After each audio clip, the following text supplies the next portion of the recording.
She wouldn't have recognized you anyway." The words hit me like a slap as I stood in front of my childhood home, clutching a small overnight bag. My sister Remy's perfectly manicured hand rested on the doorknob, her red bottom heels clicking against the worn wooden porch where Mom used to serve us lemonade in summer. "I'm Lana, and I hadn't been home in 3 years. Not since the call started about Mom's declining health, about her supposed dementia, about how she couldn't remember me anymore. Each time I'd tried to visit, Remy had a reason why it wasn't a good time. She's having a bad day. The doctors say visitors might confuse her. She gets aggressive with strangers now." Strangers. That's what I'd become, according to Remy. I'd sent money instead, thousands of dollars for care, medications, and treatments. Now I was finally here, and Mom was gone. "Are you coming in, or are you going to stand there all day?" Remy's voice dripped with artificial sweetness. She looked expensive. Designer dress, fresh highlights, jewelry that definitely wasn't cubic zirconia. Meanwhile, I'd been living on ramen to afford those medical bills. Inside, the house smelled wrong. No trace of Mom's signature lavender candles or fresh-baked cookies. Instead, there was just the sterile scent of cleaning products and artificial air freshener. Family photos lined the walls, but something felt off about them, too. I stepped closer to one and froze. "Where are the pictures with me in them?" Remy shrugged, checking her phone. "Mom took them down ages ago, during one of her episodes. You know how confused she got." "Right." I swallowed hard. "And the medical bills I've been paying? The specialized care facility you said she needed?" "Oh, those?" Remy's perfectly lined lips curved into a smile. "The best care isn't cheap, Lana. You should know that, Miss Big City Architect." A knock at the door interrupted us. Piper, Remy's best friend since high school, burst in wearing all black and carrying casserole dishes. "Oh my God, Remy, how are you holding up?" She threw her arms around my sister, then noticed me. "Oh, Lana, you actually came." "Of course I came. She was my mother, too." "Well," Piper exchanged a look with Remy. "It's just you weren't here for any of it, the hard parts." I bit my tongue until I tasted blood. 3 years of calls, texts, and emails flashed through my mind. Every time I'd tried to visit, every time I'd been told no. More people started arriving for the wake. I watched as Remy worked the room, accepting hugs and condolences, dabbing at her eyes with a monogrammed handkerchief. She'd positioned herself as the grieving daughter who'd sacrificed everything to care for our ailing mother. And me? I was the absent one, the deserter. I retreated to the kitchen, needing a moment alone. Through the window, I could see Mom's garden, now overgrown and neglected. A familiar face appeared in the reflection. Kevin, my high school ex. He'd aged well, his press badge hanging loosely around his neck. "Lana, is that really you?" "Hey, Kevin." I turned, grateful for a friendly face. "I've been covering local news for years now," he said, lowering his voice. "Never saw your mom at any care facility." Before I could process that, Remy's voice cut through the kitchen. "Time for the eulogy, everyone. Gather round." I followed the crowd into the living room. Remy stood by the fireplace, one hand resting on an urn that supposedly contained our mother's ashes. I hadn't even been told about the cremation. "Mom was my everything," Remy began, her voice breaking perfectly on cue. In her final years, as her mind slipped away, I was there, every day, every moment. I watched tears roll down my sister's cheeks, leaving perfect tracks through her expensive makeup. Then she looked directly at me, her eyes gleaming with something that wasn't grief. "Good thing Mom can't see you crying now," she whispered as she passed me, heading for another round of sympathetic hugs. I stood there numb as the crowd consoled her. Something wasn't adding up. The missing photos, Kevin's comment about the care facility, the way Remy looked more like she was heading to a fashion show than a funeral. My architect's mind, trained to spot structural weaknesses, was finally seeing the cracks in my sister's perfect facade. I just didn't know yet how deep those cracks went or what ugly truths they were hiding. 3 days after the funeral, I found the package. A plain manila envelope, no return address, postmarked 2 weeks before Mom's death. Inside were 3 micro-cassette recorders, the kind lawyers used to use for dictation, and a note written in shaky handwriting I almost didn't recognize. She thinks I'm already gone. My hands trembled as I picked up the first recorder. The plastic was worn, buttons faded from use. I pressed play, and my mother's voice filled my apartment. "Lana, my sweet girl." A sob caught in her throat. "I don't know if this will reach you. Remy." She hides the letters I try to send. She tells everyone I have dementia, but I don't. I don't, Lana. She won't let me use the phone. Says it's for my own good, that I might embarrass myself. I sank to the floor, pressing the recorder closer to my ear. Mom's voice continued, stronger now. "She takes my mail, changes my medications. The money you send, I never see it. She has parties here when she thinks I'm sleeping. I hear them laughing, spending what you sacrificed to send." The tape clicked to a stop. My hands shook so badly I could barely load the second one. This recording was different. Remy's voice, sharp and cruel. "You stupid old woman! Sign the papers or I swear to God I'll put you in the worst home I can find."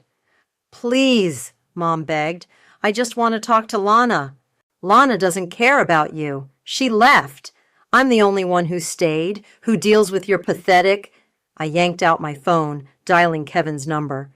He answered on the second ring. "I need your help," I said, my voice raw.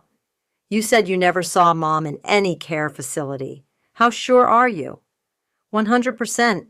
I cover all the local facilities for the paper. Your mom was always at home as far as I knew. Remy told everyone she was the full-time caregiver. "Can you meet me? Now?"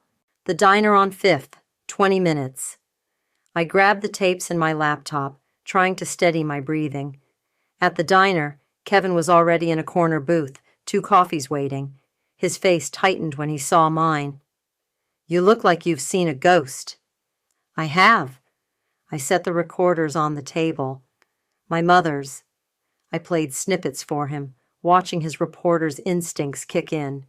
He pulled out a notebook, jotting down dates and details. "This is elder abuse," he said finally, "and fraud, given the money you sent. But Lana—" He hesitated. "Your mom's gone. What do you want to do with this?" The third recorder sat untouched between us. I pressed play. "If you're hearing this, it's up to you to make it right."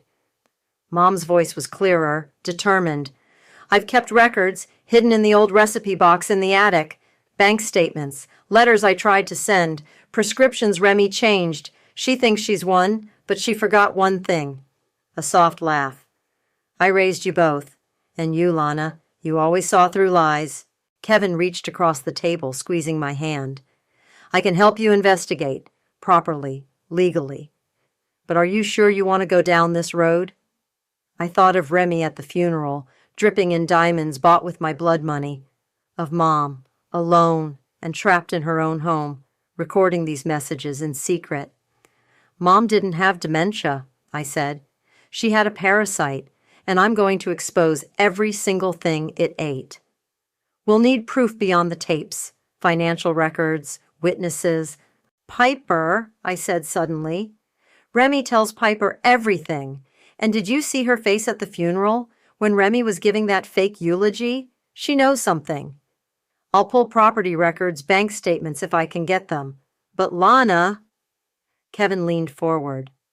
"Remy's built this image for years. Taking her down won't be clean, or quick." "Good." I stood up, gathering the recorders. "Because I want her to feel every second of it coming."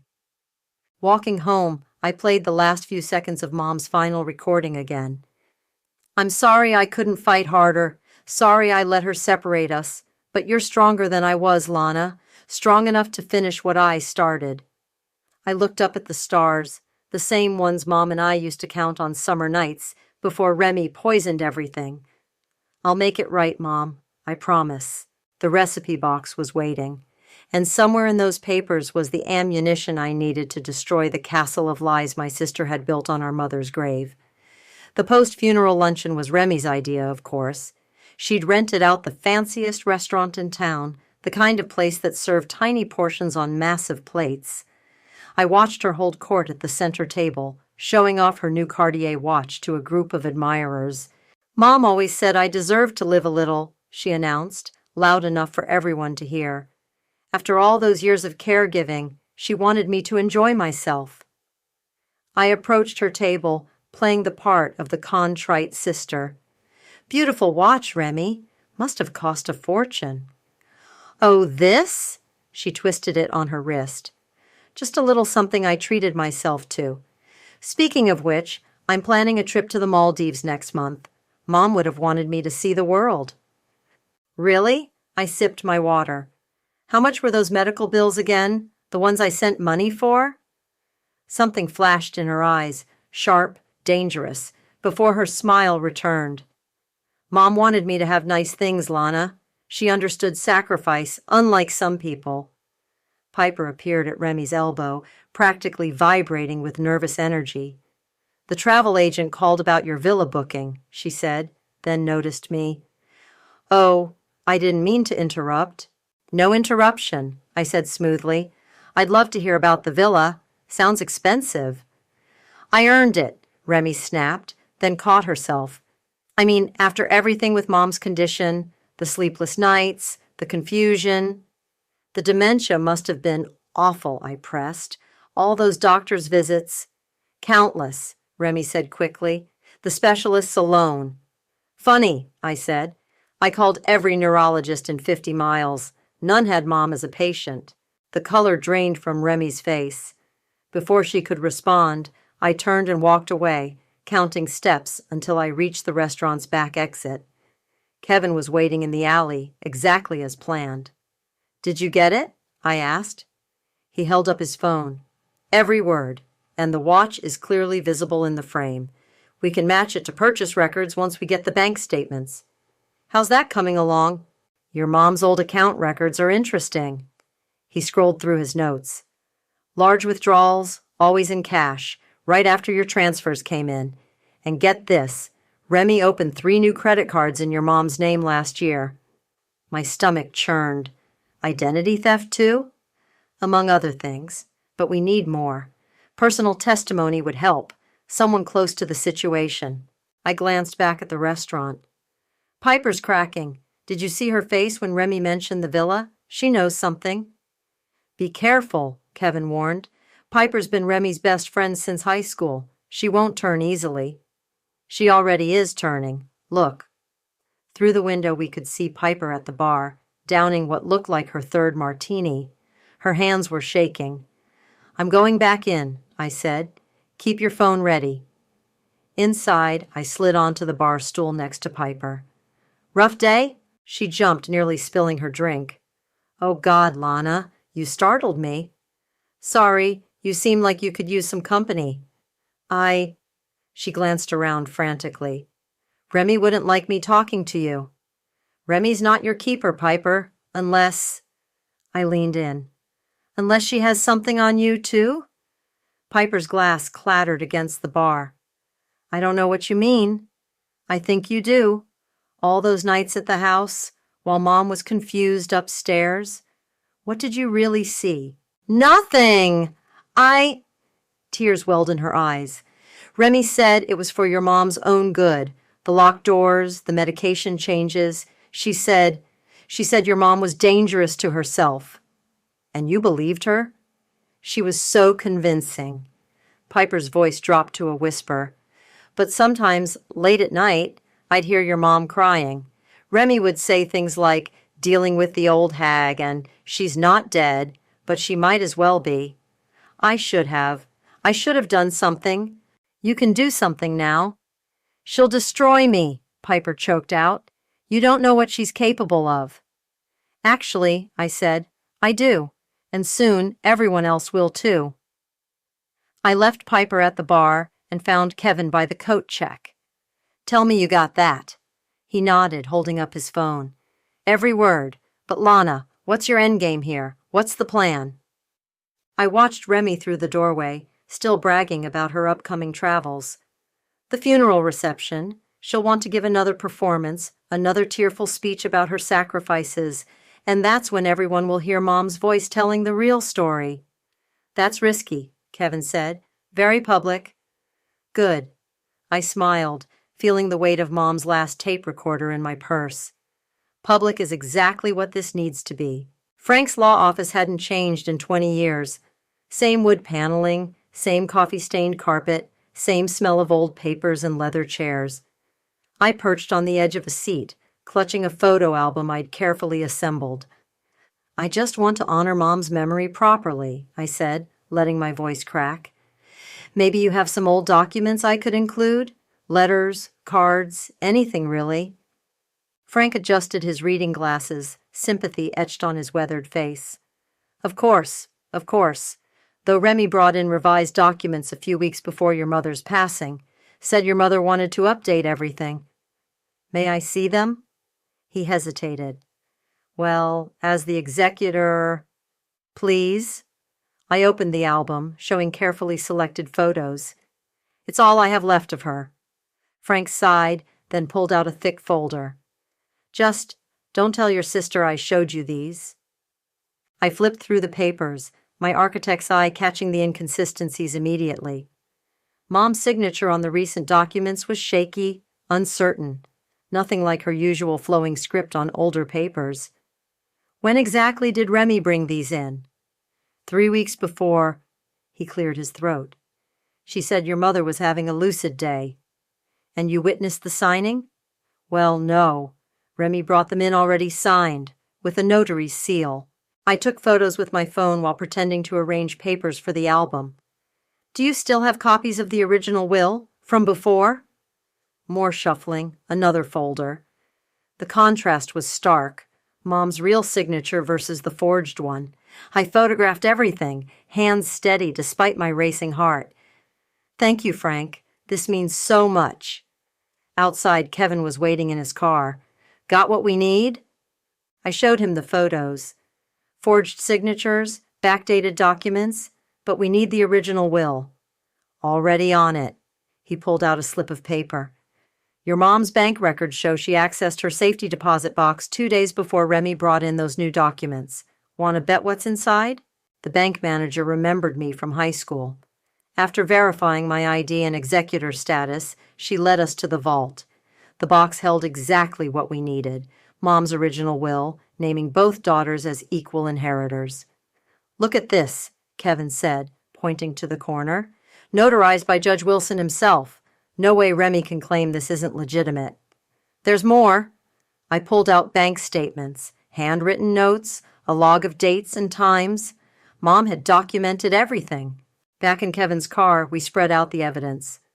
Remy used a power of attorney to drain accounts, he said, comparing documents. But look at the dates. She got Mom to sign it during one of her confused episodes. Can you access security footage from the bank? Already did. He handed me his laptop. Watch this. The footage showed Remy making large withdrawals, sometimes multiple times a week. In one clip, she was laughing with a teller, saying something about retail therapy while counting out hundreds. All those medical bills I paid, I whispered. All that money for care she never received. We're not done, Kevin said. Your mom's credit report shows 3 new cards opened last year. Premium cards, all maxed out. Identity theft, and elder abuse, and fraud. He touched my hand. Lana, this is serious criminal stuff. Are you sure you want to handle this yourself? We could take it to the police. No. I closed the laptop. Mom tried going to authorities. Remy convinced everyone she was confused, paranoid. This needs to be public, undeniable. The funeral reception is in 2 days. Perfect. I pulled out my phone, dialing Piper's number. Time to see if our star witness is ready to talk. Piper answered on the first ring. Lana, I've been thinking about what you said. Meet me at the diner. Bring any texts or emails from Remy about Mom, especially from the last year. I have recordings too, she said quietly. Of how she talked to your mom when she thought no one was listening. I couldn't delete them. It felt wrong. Bring everything. I hung up and looked at Kevin. Still think this is too risky? I think it's exactly what Remy deserves. He started the car. But Lana, what about you? What do you get out of this? I touched Mom's last recorder in my pocket, thinking of her voice, her courage in documenting everything, even when she was trapped. I get to keep a promise, I said, and Remy gets to learn what happens when karma comes calling. The original will sat heavy in my bag, Mom's real signature bold and clear, a final testimony waiting to be heard. She called your mother what? Kevin nearly dropped his coffee as we listened to Piper's recordings in the diner's back booth. A useless waste of space, Piper whispered, her hands shaking. That was one of the nicer things. I started recording after I heard her screaming one night. It felt wrong, not having proof. I reached across the table, squeezing her hand. You did the right thing, Piper, even if it took time to share it. I should have done something sooner.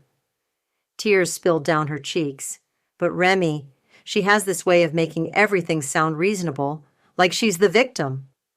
That's how abusers work, Kevin said gently. They flip the script. My phone buzzed. A text from Remy. Reception venue needs the eulogy by tomorrow. Hope you're not planning to speak. Would be awkward since you weren't there. Perfect timing, I muttered, showing them the text. The venue's sound system. Can we access it? Kevin nodded. The tech guy owes me a favor. We can patch in anything you want. I pulled out Mom's tapes and Piper's recordings. Then let's get to work. We need the clearest audio clips, the ones no one can deny. We spent hours in Kevin's home office, cleaning up audio, cutting together the most damning segments. Remy screaming about money, Mom begging to use the phone, the sound of a slap, followed by Remy's cold laugh. Jesus, Kevin muttered, adjusting levels. How did no one hear this? They heard, Piper said. They just believed Remy when she said it was because of the dementia, that she was the suffering saint, dealing with a difficult patient. My phone buzzed again, Frank this time. Remy's asking about additional estate paperwork, says you've been asking questions. Be careful. She's getting nervous, I said. Good, let her sweat. The next morning, I visited the reception venue early, watching Kevin work with the sound tech. They hid speakers strategically, testing levels. Everything had to be perfect. You know she'll try to stop the playback, Kevin warned. Let her try. The audio will be running through 3 separate systems. She can't shut them all down. Piper called just before noon. Remy's asking if I've talked to you. She seems agitated. Tell her nothing, I said. Just keep her focused on her big speech. She's been practicing it for hours. All this stuff about sacrifice and devotion. It makes me sick now. Just a few more hours, Piper. Then everyone will know the truth. I went home to change, choosing a simple black dress. Nothing flashy like Remy would wear. In my purse, I placed the original will, the bank records, and Mom's final tape. Ammunition, if needed. The reception hall filled quickly. Remy worked the room like a politician, her designer dress catching the light. She'd chosen the biggest venue in town, of course. Maximum audience for maximum sympathy. Everything's ready, Kevin whispered, joining me by the wall. Audio's queued up. Just give the signal. Where's Piper? Front row, looking like she might throw up. I watched Remy adjust the microphone at the podium, arranging her notes. She'd timed her speech for maximum impact just before dinner, when everyone would be seated and attentive. Last chance, Kevin said softly. We could still take this to the police quietly. I thought of Mom, alone in her room, recording her proof in secret. Thought of Remy spending my money on watches and villas while our mother suffered. No, I said. She wanted an audience? She's getting one. Remy tapped the microphone, her voice thick with artificial grief. If everyone could please take their seats, I'd like to share some words about our beloved mother. I moved to the sound booth, nodding to the tech. On my phone screen, I pulled up the first audio file, labeled simply Truth. Remy spread her arms wide, tears already glistening. My mother was my everything. In her final years, as her mind slipped away, I sacrificed everything to care for her. I placed my finger over the play button, watching her build to her crescendo of lies. In the front row, Piper gripped her chair so hard her knuckles went white.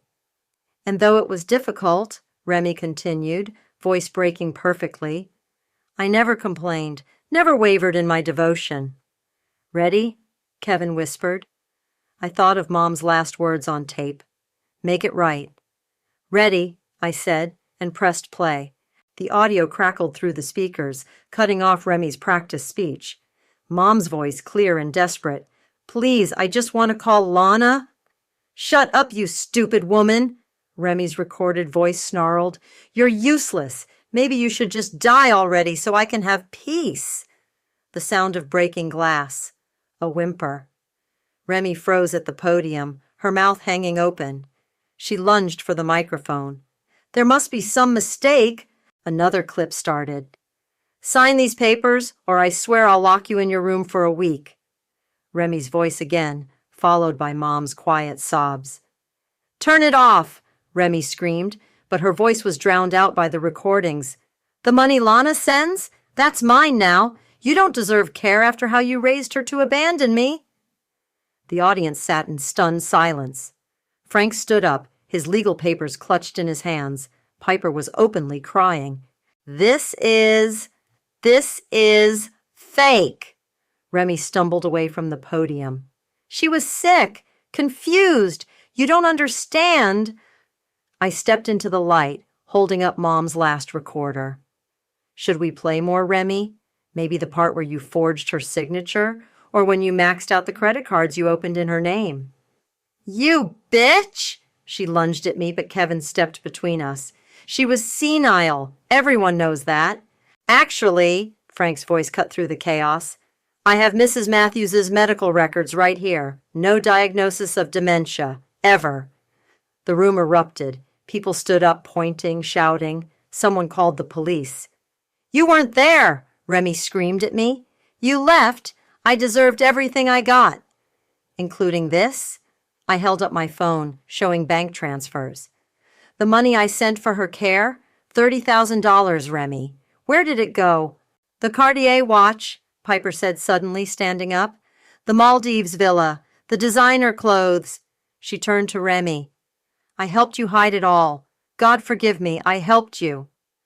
Remy's perfect makeup was streaking down her face. Piper, shut up, you promised. I watched you abuse her, Piper continued, her voice stronger. I listened to you laugh about it. No more lies, Remy. I have the texts, the videos. You recorded me? Remy's face contorted. After everything I did for you? Everything you did to me, Piper corrected. You blackmailed me, threatened me, just like you tortured your mother. Police sirens wailed in the distance. Remy looked around wildly like a trapped animal. Her eyes landed on the emergency exit. Don't, Kevin warned, but she was already running. She made it 3 steps before tripping on her expensive heels. 2 guests caught her arms as the police entered. Officers, Frank called out, waving his documents. I have evidence of elder abuse, fraud, and identity theft right here. I watched them handcuff my sister, reading her rights as she thrashed and screamed. She was nothing, a burden. I deserved better. Actually, I said quietly, Mom left us both equal shares in her will. The real one, not your forged version. But you couldn't stand that, could you? The police led her toward the door. She twisted around, mascara streaking down her face. You'll regret this. I'm the only one who took care of her. No, I said, holding up Mom's last tape recorder. You're the one who killed her, slowly, day by day, and now everyone knows. As Remy disappeared into the police car, the room erupted in chaos. People approached me with stories. Times they'd suspected something was wrong but believed Remy's lies. Times they'd heard Mom crying but did nothing. Piper touched my arm, her face tear-stained. I have more recordings, Text messages, everything she made me help hide. I'll testify. Frank was already on his phone with the DA. Kevin stood beside me, steady as always. "You okay?" he asked softly. I watched the police car drive away, my sister's scream still echoing in my head. The recorder in my hand felt heavy, Mom's voice, her truth, finally heard. "Play the last one," I said, handing it to Kevin. "Everyone should hear how it ends." He pressed play, and Mom's final message filled the silent room. "My dearest Lana, if you're hearing this, then the truth is finally out. Don't let guilt eat at you. You did nothing wrong. Just promise me one thing. Help others see the signs I tried to hide. Love, Mom." I looked out at the shocked faces, the tears, the dawning recognition of what they'd all missed. "I promise, Mom," I whispered. "I promise." Kevin's article hit the front page the next morning. Elder abuse scandal rocks small town, sister's web of lies exposed. The story spread like wildfire, complete with financial records, witness statements, and clips from Mom's recordings. "Your phone's been ringing non-stop," Kevin said, setting down a coffee in front of me at the diner. "The DA wants to meet today." "After we see Frank," I said. "He's found more discrepancies in the estate paperwork." Alexandra Ortiz, the estate executor, was already in Frank's office when we arrived. She spread documents across his desk, her face grim. "The fraud goes back years," she said. "Remy didn't just forge the will. She created fake investment accounts, bogus medical bills, even a non-existent care facility." Frank adjusted his glasses. "The DA's office is adding charges. Wire fraud, financial exploitation of an elder." "What about the house?" I asked. "All those nice things she bought?" "Being repossessed," Alexandra confirmed. "The cars, the jewelry, everything purchased with stolen money. But Lana—" She hesitated. "There's something else you should hear." She pulled out her phone, playing a voicemail from Remy in jail. "Tell my sister she's dead to me. She was always Mom's favorite, always the perfect one. I just took what I deserved." "She's still not sorry," I said quietly. "No," Kevin agreed, "but she's facing serious time. The DA's talking 15 to 20 years. Piper arrived clutching a USB drive. "I found more. Videos of parties she threw while your mom was locked upstairs. Bank statements she made me hide." "You're doing the right thing," I told her. "Too late," she whispered. "I should have stopped her years ago." The DA's office was crowded with investigators when we arrived. They had boxes of evidence, financial records, medical documents, witness statements. Detective Rivera led the interview. "Your sister's refusing to cooperate," she said. "Claims your mother was incompetent, that she deserved compensation for caregiving."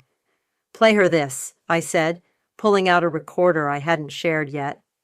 "Mom left one final message I've been saving." The tape played. "You weren't perfect either, but you were kind, Lana. That's what matters. Kindness over cruelty, always." Remy's lawyer called an hour later, offering a deal. She'd plead guilty to reduce charges if I agreed not to testify. "Not a chance," I told Kevin as we left the courthouse. "Mom deserves justice." "Speaking of justice," he handed me a paper. "The estate's been settled. With the forged will invalidated, you inherit half." I stared at the figure. Even after Remy's theft, it was substantial. "I don't want it," I said suddenly. "Mom wouldn't either." "What are you thinking?" "There's this network for elder abuse victims," I said. "They help people escape situations like Mom's, provide legal aid, safe housing." Kevin smiled. "Your mother would be proud." That evening, I visited Remy's house before the repossession. Her nice things were everywhere: designer clothes, expensive art, all bought with stolen money. In her office, I found a photo album I'd never seen. Inside were all the missing family photos, ones with me in them. She hadn't destroyed them. She'd hoarded them, like everything else she'd taken. My phone buzzed. Detective Rivera. "Your sisters agreed to plead guilty, full charges. The evidence was too strong." I sat in Remy's empty house, surrounded by the spoils of her cruelty, and played Mom's final message one more time. Kindness over cruelty, always. Tomorrow, I'd sign the paperwork donating the inheritance, set up the foundation in Mom's name. But tonight, I just listened to her voice, finally free from Remy's lies. You were right, Mom, I whispered to the empty room. Kindness wins, even if it takes time. Outside, moving trucks arrived to reclaim Remy's stolen treasures. Inside, I held the photo album, proof that even my sister couldn't completely erase the truth. It wasn't a happy ending. Those don't exist in stories like this. But it was justice, slow, hard-won justice that Mom had fought for until her last breath. And sometimes that's enough. The judge's gavel echoed through the courtroom as Remy was sentenced. 20 years, no possibility of early release. She didn't look at me as they led her away, but I heard her final words. I'd do it all again. Outside the courthouse, reporters swarmed. Kevin stepped forward, shielding me from the cameras. Ms. Matthews will be making a statement at the Elder Care Center this afternoon. How does it feel to see justice served? Someone shouted. Justice isn't what this was about, I said quietly, but the microphones caught it anyway. This was about truth and memory. At the Elder Care Center's opening ceremony, I stood beside Alexandra, who'd helped set up the foundation. The crowd was smaller than the courthouses, but their faces meant more. Social workers, caregivers, survivors of abuse. The Daria Matthews Center for Elder Protection, I announced, cutting the ribbon. A safe place, a starting point, a promise. Piper was there, working her first day as a volunteer coordinator. Your mom would have loved this, she said, helping me set up information packets, using the money to help others escape what she couldn't. Speaking of money, Frank called from the doorway, the last of Remy's assets have been liquidated. The restitution fund is ready. I watched the first group of elderly residents explore their new home. They touched the walls carefully, as if afraid everything might disappear, just like Mom used to. Give it all to the center, I said. Every penny she stole, let her nice things build something beautiful. Kevin found me in Mom's garden later that day. I'd spent weeks restoring it, replanting her favorite flowers, clearing away the weeds of neglect. The story's going national, he said. Elder abuse awareness is spiking. People are finally talking about it. Good. I brushed dirt from my hands. That's what Mom wanted. No more silence, no more shame. There's one more recording, he said softly.